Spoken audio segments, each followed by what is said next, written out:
Panther fans, we're over at Kingwood Park High School. Final score, 79 CROSBY, 48 Northside. Coach, it was a tough loss, Coach. You guys played your heart out. You had a great year. So let's go over the game. First quarter, you were in control of the game in the first quarter. You had the momentum. You had the game at your pace. How did you feel about that? First quarter, the score was like 15-12. End of the first quarter. At 15-12, I was, happy about the fact that we had the lead there. We did a good job closing out the first quarter with a big three to put us up 3 points. But I could definitely see that CROSBY had some really good pace with their guards. They were doing a really good job at penetrating our defense, and I knew we were going to have to shore that up for us to actually be successful through the remainder of the game, which was a lot more difficult, than we even expected. Second quarter, CROSBY number 4, Haggerty, he started getting hot. What was your plan to try to slow him down in the second quarter? Well, we wanted to make it tough for him to catch the ball, period. But also we knew that he was more of a driver, but he started getting hot from 3. We had only seen that a few times throughout our scouts, and it was just one of those days for him, especially early. So we wanted to get as much help as we can. We wanted to run some additional traps at him when we could just to mix it up. But he definitely caught a little fire there, but it was still a game at that time, so I wasn't overly concerned. I just knew we had to do what we could to slow him down. Down by 9 at the half in the locker room. What was the plan to turn the tables to try to grab the momentum back that you had in the first quarter? Well, coming out of halftime, we knew it was really important to make that very first run because the game at that point could have gone either way. But seems like it was in that second half, it was a little bit of a lid on the basket. Couldn't get many outside shots to go. We didn't shoot it well as far as converting from the free throw line. And also even getting there to the rim, we weren't able to finish through a little bit of the contact that we normally play well in. So it was just one of those nights in the second half. Yeah, you kind of answered my next question. I just asked the second part of it. Haggerty, you slowed down Haggerty in the third quarter. You stopped the bleeding against this guy. At 5 minutes left in the third quarter, they dropped it to a 2-3 zone, up by 15 points. What was your plan at that point to try to kill that deficit and try to overtake CROSBY? Well, because the foul count was going our way, I was still trying to get to the rim more than anything else. Also, I knew that because our legs weren't going to be under us like they were early in the game, that we had to continue our waves of pressure anytime there was a dead ball spot, and hopefully we can speed the pace of the game up and get the turnover margin to go significantly in our way. It just did not break in our favor at any point in that second half. Started the fourth quarter down 56-40. What was the mood on the bench, and what strategy you thought would be the best way to try to pull off the win in the fourth quarter, being down by 16 points? I thought it was important at that time to try to get the clock stopped. So we were trying to turn the corner, get fouled, and see if we can earn our way back into the game at the free throw line. But I guess at times we may have shot the ball a little bit too quickly. Also, it took us longer than I wanted to get into our offense in the half court. So when things started going on CROSBY's way, it was just really tough to stem that tide. Kind of answer part of my next question too. But in the fourth quarter, the guys kind of went cold. The shots were not falling. Do you think they kind of panicked, or because they were down by double digits?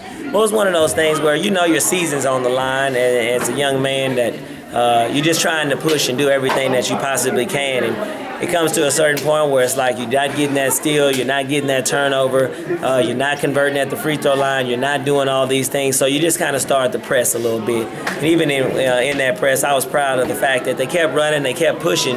It's just the lid was on the basket for us there in the fourth, and it didn't go our way. So, Coach, you're finishing out the season. If I'm correct, 23-12, 12-2 district, co-champions of your district. How proud are you of how the guys played this year? How they came back and beat Richmond Foster. How they played in this game until the basket was on the lid. How do you feel about how they played this year? How you guys, did? How they advanced to the second round when the odds were stacked against them? You know, and the next question is what are the great in the year? What are the great and the bad times that you could think of? Is there anything you regret? Is there anything that you're proud of, and is there anything you regret? Actually, with this team this year, coming off last season, of course, we had great expectations.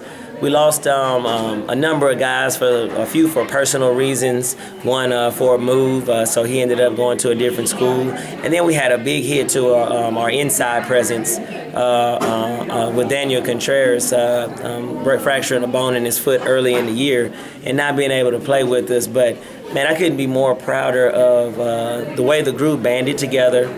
We had a couple new guys, new faces step in to fill the void in several different areas. And, man, this team just came together. We adjusted our style as the year went on, and we competed at the highest level with everyone in our district.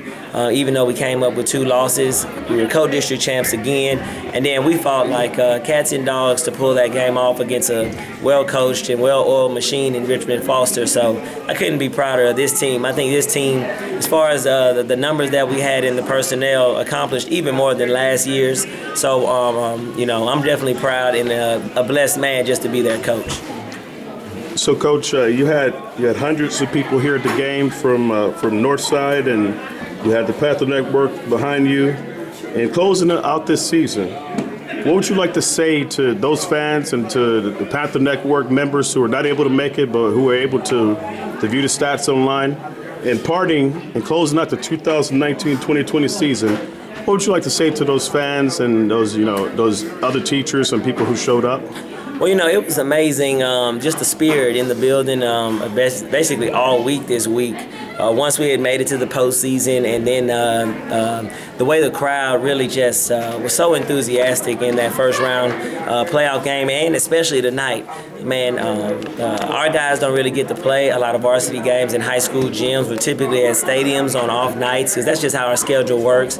But to get this kind of atmosphere, this kind of love and support from the Northside community, it just means the most. And Ms. Gonzalez, our head principal, does an outstanding job of supporting us. Mr. Okoli, who's our athletic principal, and Coach Porter, who's also our head football coach, is always making sure that we have the things that we need, and our program is always moving in the right direction. So the community, the Northside fans, our teachers and staff that, sometimes have to put up with my guys and even help us to make sure that they keep moving in the right direction academically. Man, we couldn't be more thankful and proud to wear the Northside purple. Coach Shelton, we appreciate you being such a great coach. Once again, Panther fans and other people looking in on YouTube, the score is 79 CROSBY, 48 Northside. They finished their season, if I'm not mistaken, 23-12, 12-2 in district co-champions. Thank you, Coach. We look forward to seeing you next year. We're so sorry that you came up short in the second round. Oh, no problem. You were picked by the basketball guru Jim Hicks to win this game. Yeah. But he also said if you can control Haggerty from scoring 30 points, and he actually scored 31 tonight. Oh, okay. 12 of 13 from the free throw line. Yep. So we appreciate it, Coach. Thank you for always letting us follow your team and have your thoughts about every game. We'll see you next year. All right. Thank you. All right.